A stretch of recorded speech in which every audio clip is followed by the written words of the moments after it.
Transcendentalism by Latricia Maddox. What is transcendentalism?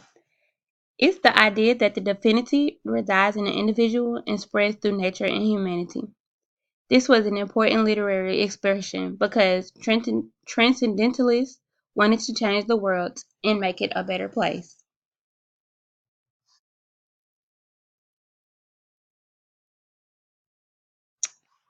The father of transcendentalism is Ralph Waldo Emerson. Emerson was an American essayist, lecturer, philosopher, and poet. He was born May the 25th, 1803, and died April the 27th, 1882. He was seen as the father of transcendentalists and a critic of the pressures of society. He spread his thoughts through dozens of published essays and through about 1,500 public speeches. Emerson led the transcendentalist movement in the mid-19th century. The early life of Emerson is that his father William died with R.W. when R.W. Emerson was 8. Household in serious financial difficulty with 5 boys to clothe and feed and educate. Miss Emerson succeeded because Emerson was very successful. 3 main characteristics of transcendentalism is nature, individualism, and poetry. Nature and transcendentalism. Transcendentalists felt that the industrialization was sweeping through the countries and taking people away from nature. iPhones, computer, and social media is, what was taking the people away from nature. And nature is a big thing in transcendentalism because nature heals. Nature can heal your mind, your body, and your soul. You're free when you're out in nature. You feel free. Nature cannot judge an individual, only society can.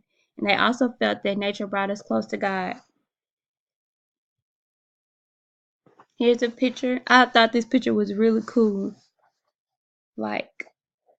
Because we're in nature and here's a beautiful tree that shows where we stem from. We stem from tree. Like the tree is us. Individualism. Transcendentalists believe that a big reason people feel unhappy or dissatisfied is that they try too hard to conform to society. Transcendentalists said that we needed to stop all those social pressures to conform and be ourselves. Do whatever makes you happy. So if you want to quit your job and fish for the rest of your life, do that. Don't listen to what other people have to say because it is what makes you happy. It's what you make of your life. Think outside the box. Individualism. When you're being yourself and thinking what you want to think and not what others think, you're basically thinking outside the box. I thought this was a good picture to show thinking outside the box. Poetry. Poetry allows transcendentalists to express themselves in a more mystical, more intuitive aspect of their ideology. Unlike essays, which allows them to express themselves in a clear, coherent form. In conclusion, transcendentalists believe that nature is the key to happy living because you can free your brain and your soul and actually be a happy individual. They believe that technology such as electronics is not needed to conform, and needing to conform is not necessary. They also believe in equal rights and slavery is not permitted. They basically wanted to make the world a better and happier place. Thank you.